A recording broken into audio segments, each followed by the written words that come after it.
En las vastas extensiones de hielo donde el horizonte parece fundirse con el cielo, los inuit perfeccionaron un arte de caza que pocos podrían imaginar.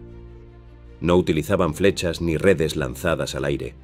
No había trampas mecánicas ni armas sofisticadas.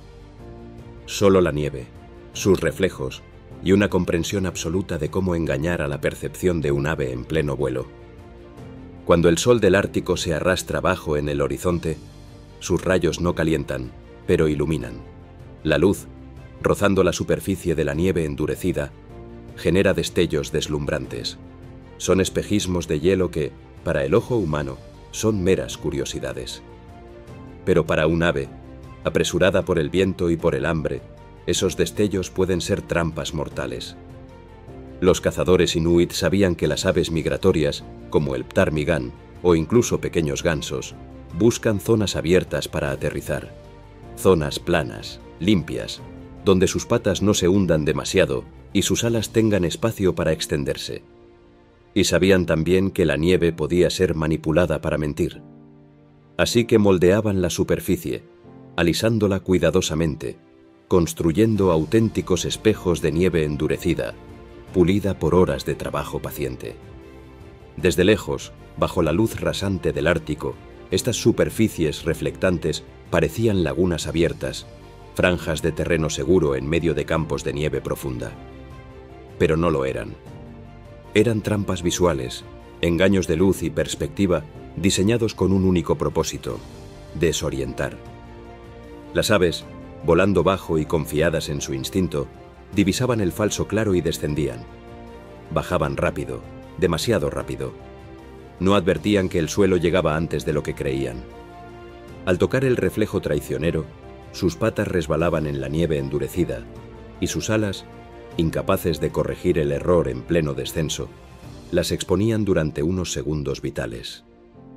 Desde sus escondites, tras pequeñas estructuras de nieve apilada, los cazadores esperaban. Silenciosos, invisibles, convertidos en parte del paisaje. No necesitaban perseguir. No necesitaban correr. Solo observar, calcular el ángulo exacto, el instante preciso. Cuando el ave resbalaba o caía ligeramente, ellos se lanzaban. Rápidos como el viento que cortaba la tundra. No atrapaban con violencia. Atrapaban con precisión. Un movimiento envolvente de las manos o una pequeña red de tendón tensada con habilidad bastaba para capturar al animal sin romperle las alas ni dañarlo innecesariamente. No era solo fuerza lo que hacía esto posible. Era un sentido del tiempo y del espacio afinado como un instrumento.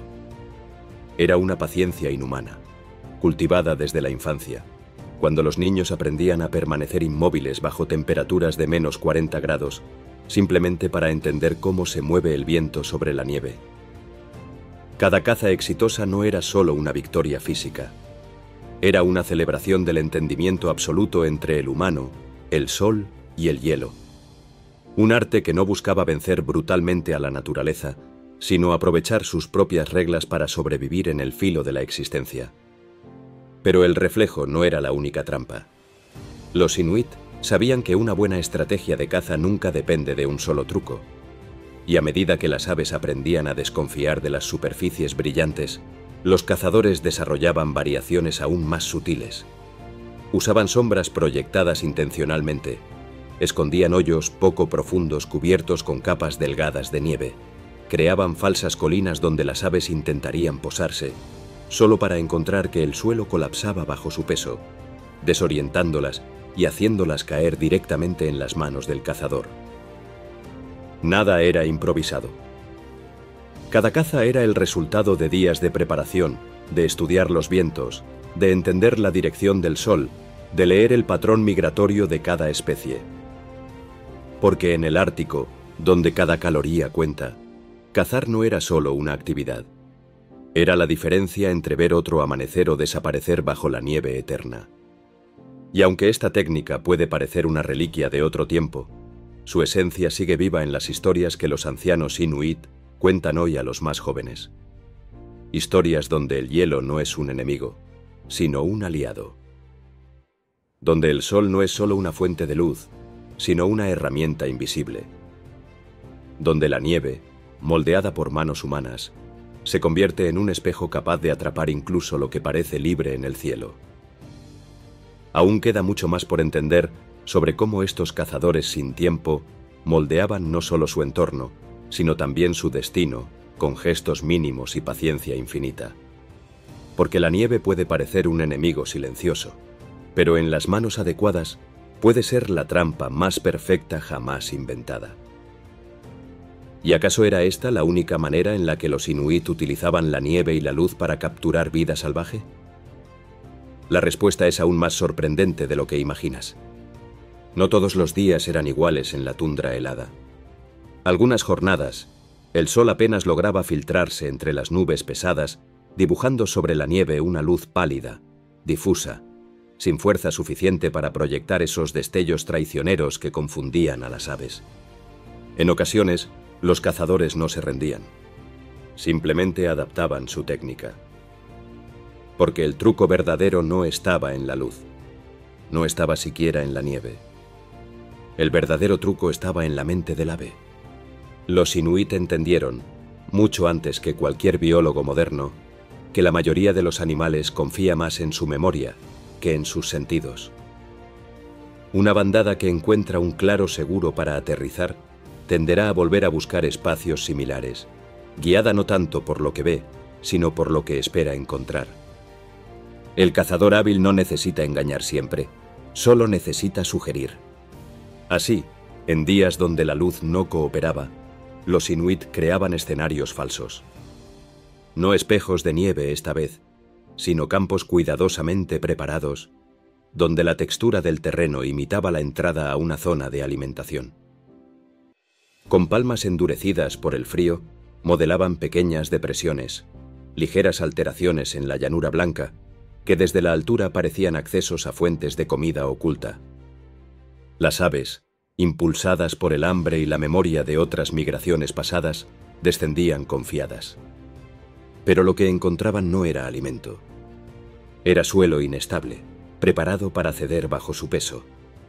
Una ligera trampa de nieve suelta sobre un pozo compacto. Bastaba una pisada mal medida para que las patas del ave resbalaran, las alas batieran en un ángulo imposible, y durante un segundo, el mundo se invirtiera. Ese era todo el tiempo que necesitaban los inuit. Un segundo de desorientación. Un segundo donde el viento, la gravedad, la ilusión, trabajaban para ellos. Y no siempre era necesario apresurarse. A veces, los cazadores simplemente caminaban lentamente hacia el ave atrapada, sabiendo que en la confusión del momento, en el frío que entumecía alas y mente, no habría resistencia real. Capturar vida en medio del hielo. Dominar el vuelo sin alas. Todo sin disparar un solo tiro, sin levantar la voz, sin romper el equilibrio natural. Pero esto era apenas una de las estrategias, porque algunos cazadores antiguos, maestros en el arte de leer la nieve como otros leen un libro, fueron aún más lejos. No se conformaban con manipular el reflejo o la textura. Aprendieron a usar algo todavía más difícil de controlar: el viento. Y si piensas que es imposible atrapar a un ave en pleno vuelo usando solo el viento, te sorprendería saber lo que viene después. Porque la nieve, la luz, el reflejo, son herramientas. Pero el viento era un aliado invisible, y los inuit sabían exactamente cómo invocarlo. No era casualidad que los inuit consideraran al viento casi como un ser vivo. No solo era el portador del frío, no solo era la fuerza que esculpía la nieve y moldeaba los glaciares, era también una herramienta silenciosa. Una fuerza que, si sabías entenderla, podía convertir una llanura vacía en una emboscada perfecta. Los cazadores más sabios estudiaban durante días los patrones de los vientos locales. Sabían que una corriente repentina podía desorientar a las aves en vuelo. Sabían que bajo ciertas condiciones el viento no solo transporta olores, sino también fragmentos de hielo fino, de nieve en polvo, casi invisibles, que podían formar auténticos muros invisibles para quien vuela bajo. Así, mientras moldeaban el terreno con trampas de reflejo o pozos escondidos, los inuit también dirigían sutilmente el viento. ¿Cómo? Construyendo pequeñas formaciones de nieve endurecida, barreras naturales estratégicamente posicionadas. A simple vista, parecían montículos formados por el capricho del clima. Pero en realidad eran guías. Estructuras diseñadas para modificar la trayectoria del viento en superficie, creando corredores invisibles donde la fuerza del aire se concentraba. Cuando una bandada de aves pasaba por la zona, el viento, redirigido entre los montículos, se volvía impredecible. Un golpe repentino, un remolino inesperado. Para un ave que vuela bajo buscando un lugar seguro donde posarse, ese pequeño desequilibrio puede ser fatal. Una ráfaga mal calculada podía empujarla hacia el suelo, alterar su balanceo, abrir sus alas en el ángulo equivocado. Y justo en ese instante, cuando el mundo se volvía caótico en medio del silencio blanco, el cazador actuaba, no con violencia, no con fuerza bruta. Con la misma paciencia con la que moldeaba el hielo, recogía lo que el viento había puesto a su alcance. Y así, sin disparar una flecha, sin soltar un grito, sin moverse más de lo necesario, el cazador atrapaba vida del cielo. Un movimiento casi imperceptible. Un arte que no dependía de la fuerza del brazo, sino de la capacidad de leer el mundo como un libro abierto. Pero los inuit no se conformaban con repetir los mismos métodos. Cada generación perfeccionaba el arte de cazar aves con técnicas aún más sofisticadas, aún más sutiles. Se dice que algunos cazadores antiguos eran capaces de crear ilusiones completas usando solo nieve, viento y luz. Ilusiones tan precisas que las aves no solo descendían, sino que parecían elegir voluntariamente su caída. Y aquí es donde las historias se vuelven aún más extrañas. Aquí es donde la caza se transforma en algo que, para muchos, deja de ser simple técnica y empieza a rozar el límite de la magia. Porque cuando controlas el terreno, la luz y el viento, solo falta controlar el tiempo. Y sí, algunos dicen que los cazadores más sabios lograban hacerlo. Pero esa es otra historia. ¿Te gustaría saber cómo los inuit podían preparar el terreno para cazar no hoy, ni mañana, sino semanas antes de que una bandada siquiera cruzara el cielo? Lo que viene no es solo una técnica. Es una verdadera coreografía con el Ártico mismo. No todo en la caza inuit era reacción inmediata. Había otro nivel, más sutil, más paciente, donde el cazador no actuaba en el momento, sino que sembraba el escenario de una caza futura. Porque para ellos, el tiempo no era una línea recta, era un círculo. Y en ese círculo, las aves siempre regresaban. Si no hoy, mañana. Si no esta semana, el próximo mes. Pero lo harían. Siempre lo hacían. Los cazadores más veteranos, aquellos que ya no podían correr, ni esperar agachados durante horas, aún jugaban un papel crucial. Eran ellos quienes leían el paisaje como si fueran mapas invisibles, anticipando por dónde volarían las aves cuando regresaran del sur. Sabían dónde soplaría el viento. Sabían qué zonas se congelarían antes, dónde habría menos acumulación de nieve, dónde brillaría más fuerte el reflejo cuando el sol tocara ese ángulo preciso. Con esa información, empezaban a preparar el terreno. Modelaban la nieve semanas antes. Alisaban ciertas zonas para convertirlas en trampas visuales, dejaban otras rugosas para que sirvieran de contraste. Compactaban la nieve donde sabían que las aves querrían posarse, haciéndola resbaladiza al contacto.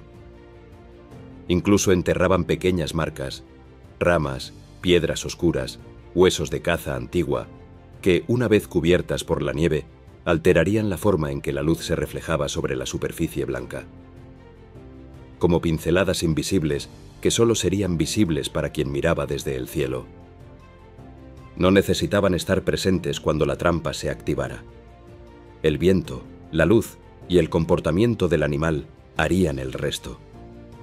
Y cuando los jóvenes cazadores salían semanas más tarde, cruzando esas mismas planicies con sus redes y sus manos preparadas, ya sabían que no partían de cero. Ya sabían que alguien había preparado el escenario, que estaban caminando sobre un teatro antiguo en el que cada reflejo y cada sombra habían sido puestos allí con un propósito. El ave no lo sabía, por supuesto. Volaba guiada por su instinto, por esa memoria difusa de años pasados, por la sensación de que allí, justo allí, era seguro descender. Pero no era seguro, no del todo, porque lo que parecía aleatorio, lo que parecía parte del paisaje, era en realidad una historia escrita en hielo por manos humanas. Y esto abría una idea aún más inquietante, que quizás el verdadero poder del cazador no era capturar, era anticiparse, no dominar la naturaleza con fuerza, sino sugerirle a dónde ir sin que se diera cuenta. Pero incluso esta anticipación tenía sus límites, porque había momentos del año en que todo cambiaba. Cuando las aves ya no volaban solas, cuando el cielo se llenaba de cuerpos, cuando el reflejo, el viento y el hielo no bastaban, cuando, para cazar, no se podía estar solo. Había que cantar, y no con palabras, no con melodía, con un sonido ancestral, un llamado que rompía el aire, un eco que no venía del pecho, sino de la tierra misma. ¿Podían los inuit realmente llamar a las aves desde el cielo, solo con su voz? Quizás no era una voz como la nuestra, quizás era otra cosa.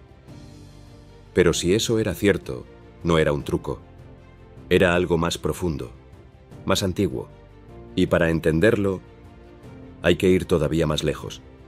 Dicen que en ciertas aldeas antiguas, mucho más al norte de donde los mapas suelen detenerse, vivieron cazadores capaces de hacer que las aves descendieran del cielo sin usar redes, trampas ni reflejos. Hombres y mujeres que, en lugar de esconderse, se quedaban de pie en medio del blanco, con los brazos abiertos y el rostro alzado, emitiendo sonidos que no parecían humanos. No eran gritos, no eran cantos alegres ni lamentos. Eran algo más primitivo, más profundo, como si el hielo hablara a través de ellos. Los ancianos contaban que no se trataba solo de sonido, sino de vibración, que cuando el aire estaba inmóvil y el sol bajo, esas vibraciones podían viajar mucho más allá de lo que alcanzaba la vista. Las aves que sobrevolaban esos territorios, en especial las más sensibles, como los patos salvajes o los gansos de plumaje blanco, reaccionaban a ese sonido con desconcierto. Giraban en pleno vuelo, descendían lentamente como hipnotizadas. No era que cayeran en picado ni se estrellaran. Era más bien como si algo en su instinto reconociera una frecuencia, una resonancia conocida, y por un momento olvidaran el peligro, el hambre, el miedo. Se acercaban. No demasiado, solo lo suficiente. Lo justo para que un cazador supiera que el momento había llegado.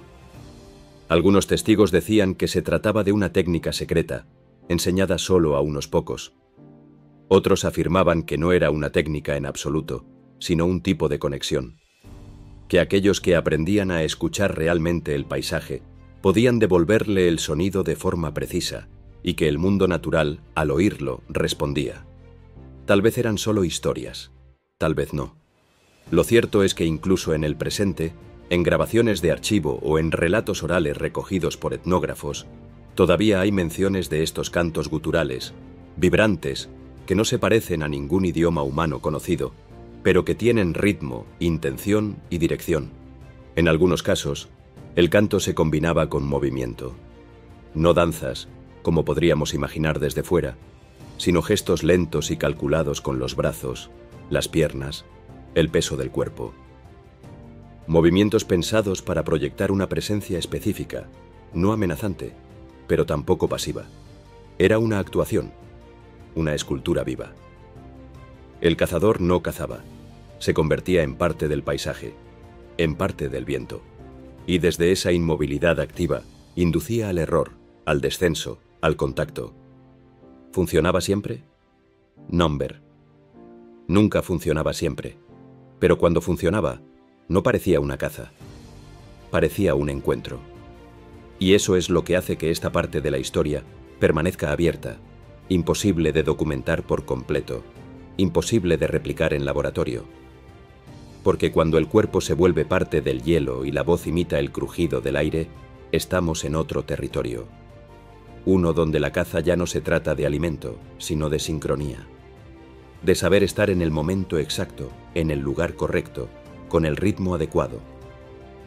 Y aunque muchos piensan que esas habilidades se perdieron con el tiempo, que en la era del rifle y las motos de nieve ya no se cantan aves desde el suelo, aún hay quienes dicen haber visto algo.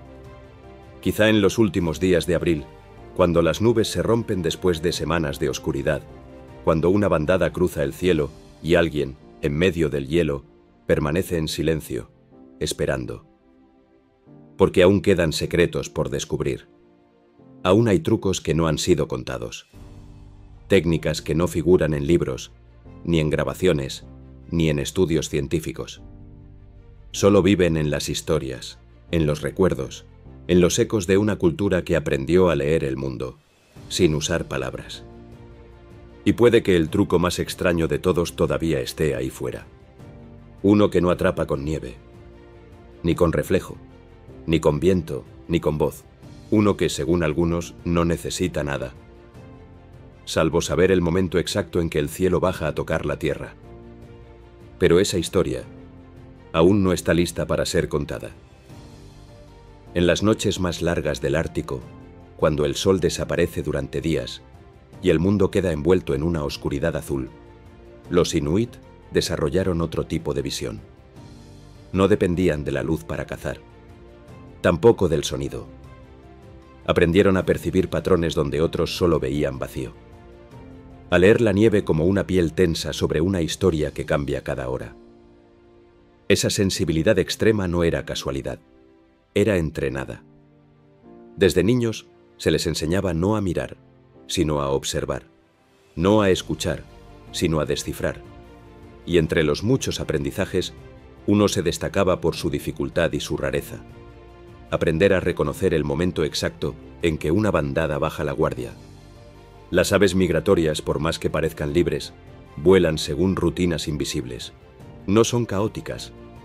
Tienen hábitos, descansos, debilidades que solo un ojo extremadamente entrenado puede detectar. Hay instantes, mínimos, frágiles, en los que el viento cambia de dirección, el aire pierde presión o la temperatura desciende repentinamente unos grados. Esos pequeños cambios, casi imperceptibles para cualquiera, pueden hacer que una bandada completa reduzca su altitud. Solo unos metros. Lo suficiente. Y es allí donde se abría otra puerta para el cazador inuit. En lugar de esconderse, en lugar de engañar con reflejos o estructuras, el cazador se ubicaba en el punto donde ese descenso predecible cruzaría con su camino. No colocaba trampas visibles. No emitía sonidos. Solo permanecía allí, quieto, como una figura más del hielo. Vestido de blanco, cubierto con pieles que imitaban la superficie de la nieve, sin emitir calor, sin respirar más de lo necesario. Se convertía en un hueco dentro del viento, en una pausa. Y cuando el ave descendía en ese patrón repetido por generaciones, encontraba algo que no esperaba. Un instante de presencia humana que no podía evitar. Un cuerpo que se alzaba como si siempre hubiera estado allí. Un gesto mínimo. Y entonces, en medio del desconcierto, el cazador atrapaba no al ave, sino al error. Ese breve destello de descuido. Esa rendija entre el instinto y la costumbre. En otras ocasiones, el engaño era aún más sofisticado. No se trataba de esperar en el sitio exacto, sino de crear uno. Un pasaje artificial, construido con acumulaciones de nieve y restos de ramas, que simulaba la forma natural de un corredor migratorio. Era como un embudo, moldeado con tanto cuidado que las aves lo seguían sin notar la diferencia. Solo cuando estaban dentro, encerradas por paredes de nieve que alteraban el viento, se daban cuenta de que habían sido guiadas. Pero para entonces, era tarde. Y lo más sorprendente de todo es que ninguna de estas técnicas era documentada en papel. No había manuales, ni dibujos, ni instrucciones orales precisas.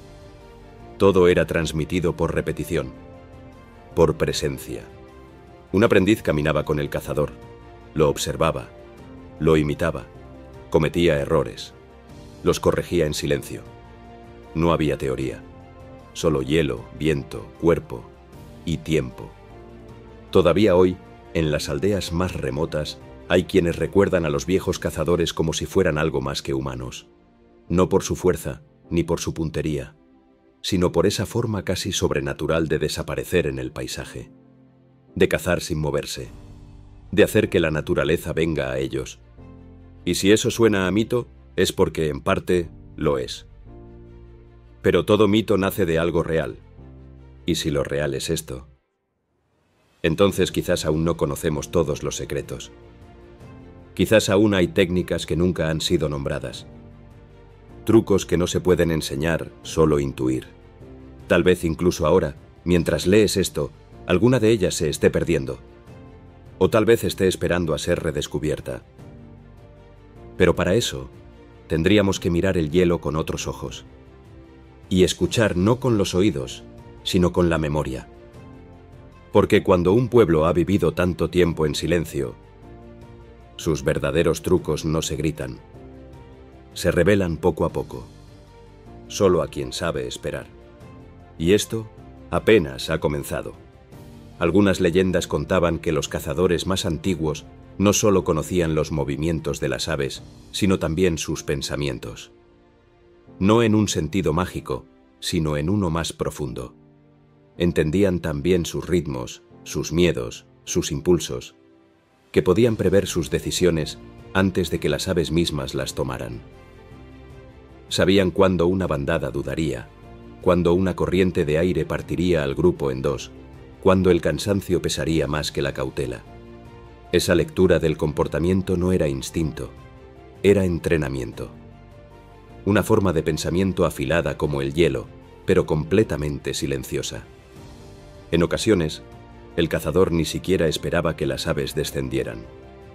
Se colocaba justo debajo de su ruta, elevaba un brazo, extendía una tela fina hecha de intestino seco, casi transparente, y la dejaba flotar con el viento.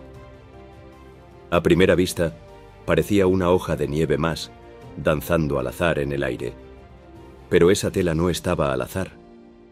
Su color, su forma y su posición estaban calculadas para coincidir con los ángulos de visión de las aves.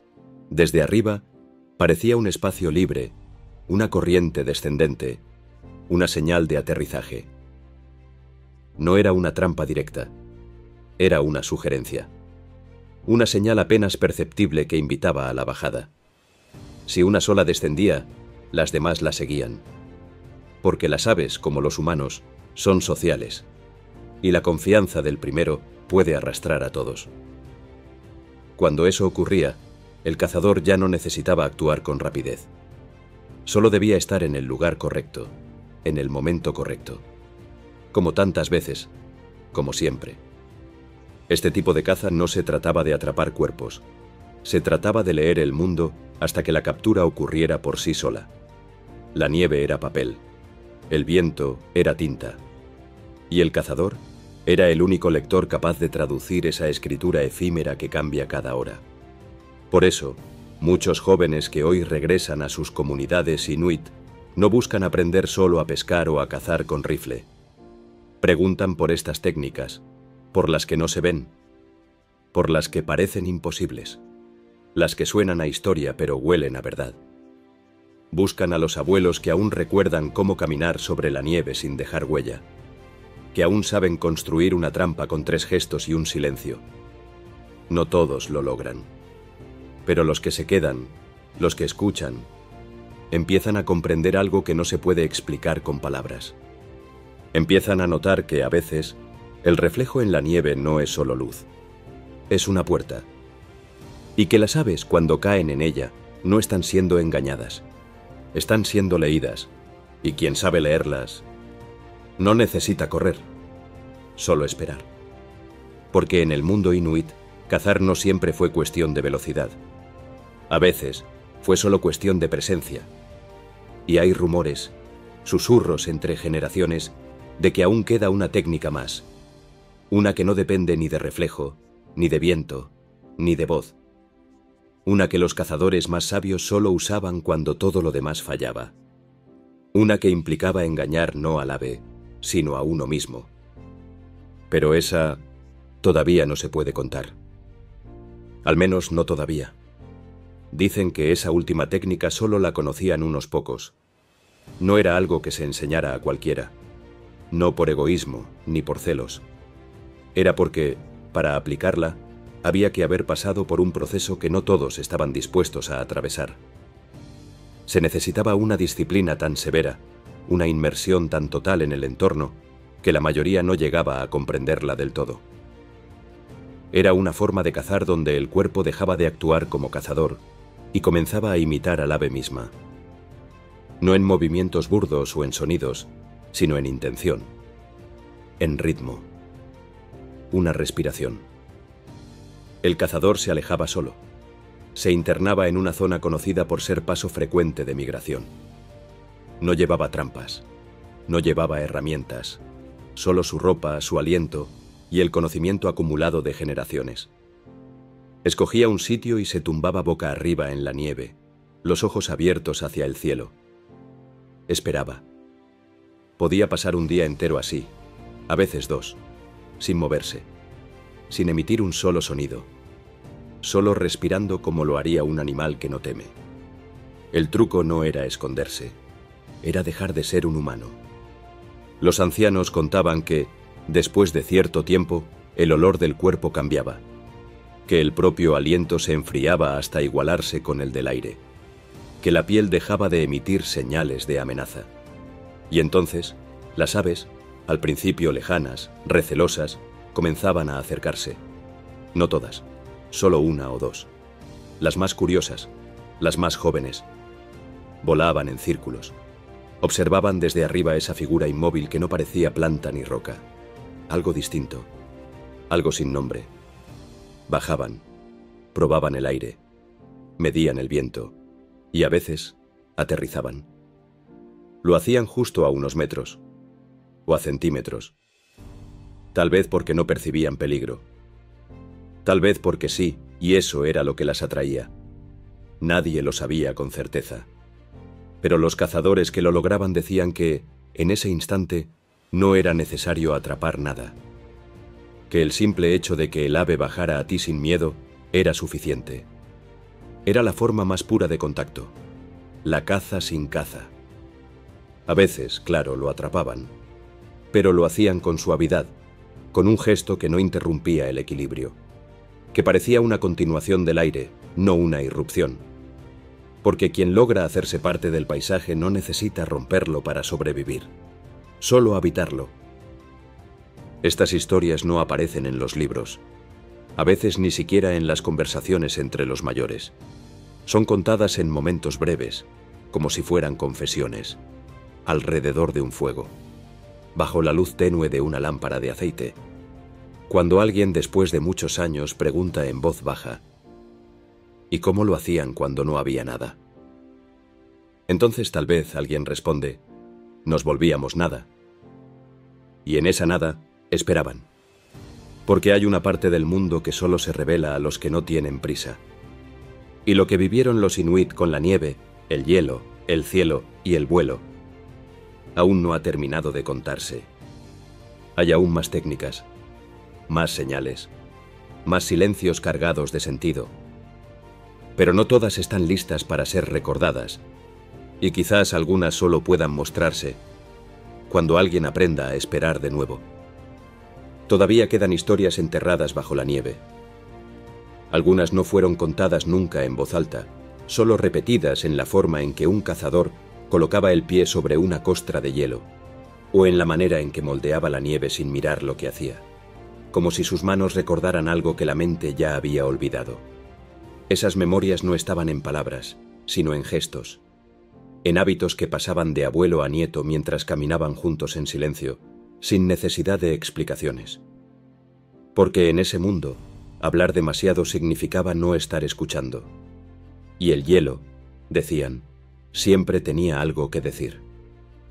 Una de esas historias, apenas mencionada, habla de la caza en medio de la neblina. No cuando el cielo está claro, ni cuando el sol refleja en la nieve, sino cuando todo el mundo se vuelve blanco y el horizonte desaparece. La niebla en el Ártico no es como en otros lugares. No es húmeda ni espesa. Es una cortina de cristales suspendidos, tan fina que no se siente al tacto, pero tan densa que borra el tiempo. En esas condiciones, incluso las aves se vuelven cautas. Vuelan más bajo. Se agrupan con más fuerza. Cometen menos errores. O eso creían. Pero había un cazador, un anciano que ya no salía con los más jóvenes, que decía que la niebla no era un obstáculo, sino una aliada. Que durante la neblina, las aves no ven bien a lo lejos, pero escuchan más. Que si uno sabe caminar sobre la nieve sin hacer ruido, si uno se detiene cuando el viento se detiene y se mueve cuando el hielo cruje, puede acercarse más de lo que nunca sería posible en un día despejado. Porque en la niebla todo se iguala. Ya no hay figuras, ya no hay formas, solo el ritmo. Y si uno se ajusta al ritmo de la neblina, se vuelve invisible. Él no usaba redes ni trampas, solo una cuerda de tendón anudada al tobillo y en el extremo, un lazo abierto sobre la nieve. No lo sostenía con las manos, lo dejaba extendido, como si no estuviera cazando. Se quedaba quieto, de pie, esperando que el grupo de aves pasara cerca. No miraba hacia ellas, no levantaba el brazo, solo dejaba que el lazo descansara sobre el blanco, como un remolino que el viento olvidó cerrar. Las aves, que no veían la figura humana por completo, veían la línea como parte del paisaje. Una más entre tantas. Y si una la pisaba, si una quedaba atrapada por error, el cazador no se lanzaba. No se movía. Solo tensaba el pie, cerraba el lazo y dejaba que el resto siguiera su camino. Nunca tomaba más de una, nunca dos, siempre una. Como si supiera que la niebla también escucha. Porque en el Ártico, todo lo que parece vacío está atento. La nieve registra los pasos. El viento recuerda los gritos. Incluso el silencio, si dura demasiado, se convierte en un signo. Y los cazadores más antiguos sabían que la mejor forma de no perturbar ese equilibrio era no romperlo. Solo tocarlo, apenas, como se toca la superficie de un lago helado con un dedo, sabiendo que si se presiona un poco más, todo puede quebrarse. Nadie aprendía estas técnicas por ambición. No había trofeos, no había demostraciones. Solo había invierno, hambre y un cuerpo que aprendía a escuchar más que a actuar. Y aún hoy, cuando muchos piensan que esas habilidades se perdieron, hay quienes recuerdan cosas. Un crujido distinto, una sombra que no era del todo sombra, un reflejo en la niebla que parecía moverse por sí solo. No es magia, pero tampoco es lo contrario. Y quizá la pregunta no sea si esas técnicas siguen existiendo, sino si alguien, ahora, estaría dispuesto a volver a aprenderlas, a caminar en silencio, a leer sin ver, a esperar sin desear. Porque en esas formas de cazar, el animal nunca era el único observado. El cazador también estaba siendo leído por la tierra. Y no todos pasaban la prueba. ¿Quieres conocer esa prueba? ¿Quieres saber qué hacían los inuit cuando el hielo los ponía a prueba a ellos? Porque hay un momento en que el cazador no caza, sino que es cazado por su propio paisaje. Cuando el hielo se cerraba sobre sí mismo, cuando el frío ya no era solo temperatura, sino una especie de conciencia, el paisaje parecía observar. Había momentos del año en los que todo se volvía prueba. No por castigo, sino por una especie de acuerdo silencioso entre el ser humano y la tierra. El que vivía allí debía merecer su lugar. La caza, en ese contexto, ya no era solo habilidad o conocimiento. Era un examen de respeto. Y quienes no respetaban desaparecían. Los inuit lo sabían. Lo sentían. Por eso, antes de cazar, muchos realizaban actos que parecían inútiles a los ojos de un extranjero. Caminaban en círculos antes de colocar una trampa. Se arrodillaban frente al sitio donde sabían que pasaría una bandada. Tocaban la nieve con la palma abierta, no para comprobar su firmeza, sino como si saludaran a algo. No hablaban durante horas, incluso si estaban en grupo. El silencio era parte del proceso, no una imposición. Era la única manera de que el paisaje los aceptara, de que el hielo los reconociera como parte de sí, y no como una intrusión. Se decía que si un cazador rompía ese equilibrio, si tomaba más de lo necesario, si se movía con ansiedad, si maldecía la lentitud de la caza, el hielo lo escuchaba y respondía. A veces con una grieta, a veces con una niebla que no se levantaba por días, a veces simplemente con una ausencia total de animales, como si la vida hubiera decidido esconderse de ese cazador por un tiempo. Por eso algunos hombres, cuando pasaban por una racha larga sin éxito, no culpaban a los animales ni al clima. Decían, la tierra me está probando. Y cuando eso ocurría, no insistían. No perseguían más. Se detenían. A veces regresaban a casa sin nada, sabiendo que volver a salir sin haber sido perdonado podía traer algo peor que el hambre. El olvido. Porque lo más temido no era morir. Era ser ignorado por el paisaje. Ser borrado. Ser uno más entre los huesos que a veces asomaban entre la nieve cuando el deshielo revelaba viejas historias. Pero había formas de recuperar el equilibrio. Una de ellas era entregar algo. No carne, no herramienta, no riqueza. Algo íntimo. Una parte de sí.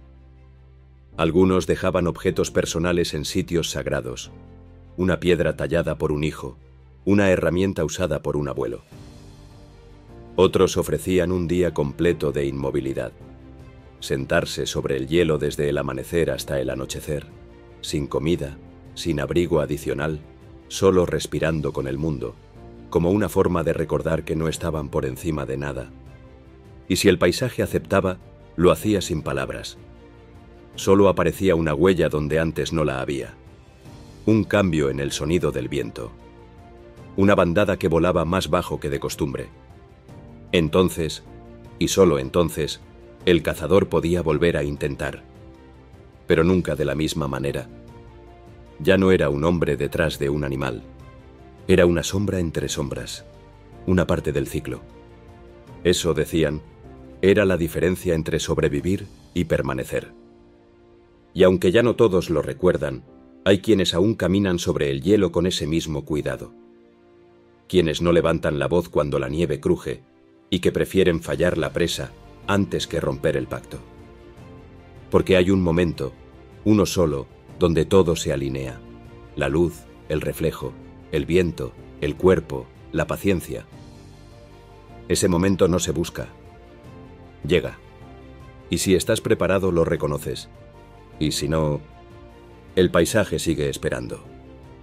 Como lo ha hecho siempre.